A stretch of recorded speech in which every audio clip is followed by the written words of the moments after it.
Welcome to దృశ్యం news. Nizamabad జిల్లా ఎడపల్లి మండల కేంద్రంలో శనివారం జరిగిన జై బాపు, జై భీమ్, జై సంవిధాన్ పాదయాత్ర కాంగ్రెస్ పార్టీ శ్రేణులతో ఉత్సాహంగా జరిగింది.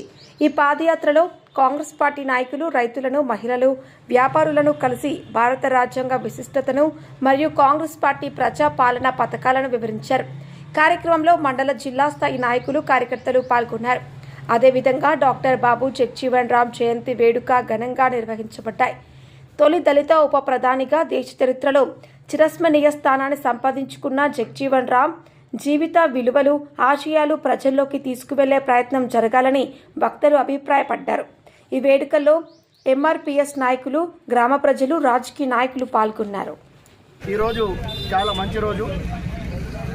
కులరహిత సమాజం కోసం, బడుగు బలహీన వర్గాల శ్రేయస్సు కోసం స్వతంత్ర సమరయోధుడు బాపు జగ్జీవన్ రామ్ జయంతి శుభ సందర్భంగా అందరికీ కూడా ఇక్కడ వచ్చేసిన కాంగ్రెస్ పార్టీ శ్రేణులకు అందరికీ కూడా మా ప్రత్యేక ధన్యవాదాలు తెలియజేస్తూ ఈరోజు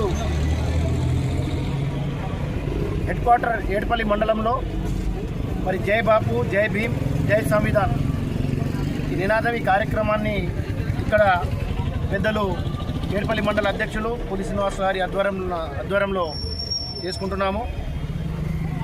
ఒకటే ఈరోజు ప్రజలకి చెప్పేది, కాంగ్రెస్ పార్టీ అనేది బడుగు బలహీనంగా పార్టీ. ఈ దేశం కోసం, స్వతంత్రం కోసం పోరాడిన పార్టీ.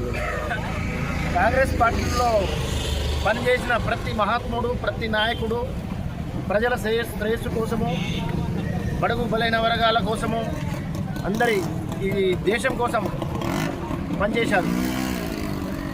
అదేవిధంగా గత 70 సంవత్సరాల క్రితం ఏదైతే మన భారత రాజ్యాంగ రచయిత బాబాసాహెబ్ అంబేద్కర్ ఏదైతే రాజ్యాంగం రాసిందో, ఆ రాజ్యాంగంలో ఈ దేశంలో ఉన్న ప్రతి ఒక్క మానవులు, ప్రతి ఒక్క సమాజంలో ఉన్న ప్రతి ఒక్క మనిషిని ఏదైతే ఈ దేశ సంపదన వాళ్ళ చేతికి అందుతుందో అప్పుడే భారతదేశానికి స్వతంత్రం వచ్చిన రోజు అని చెప్పేసి అప్పుడే భారత రాజ్యాంగంలో చేర్చడం జరిగింది.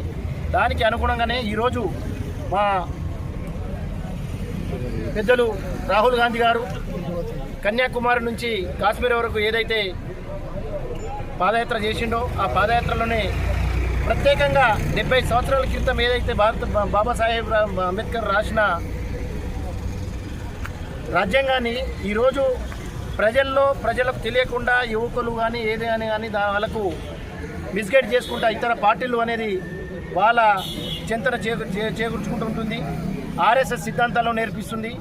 దానికి అనుగుణంగానే ఈరోజు ఈ నినాదం జై బాపు, జై భీమ్, జై సంవిధాన్. ఈ నినాదం యొక్క ముఖ్య ఉద్దేశం ఏంటంటే గత చరిత్ర మొత్తం, ఇప్పుడు ఏదైతే ప్రజలు ఉన్నారో ఈ గత చరిత్ర మొత్తం తెలియజేయాలి, ముందు భారతదేశాన్ని భవిష్యత్తుని బాగు చేయాలని చెప్పేసి ఈ నినాదాన్ని ఎంచుకోవడం జరిగింది. దానికి అనుగుణంగానే ఈరోజు మేమందరం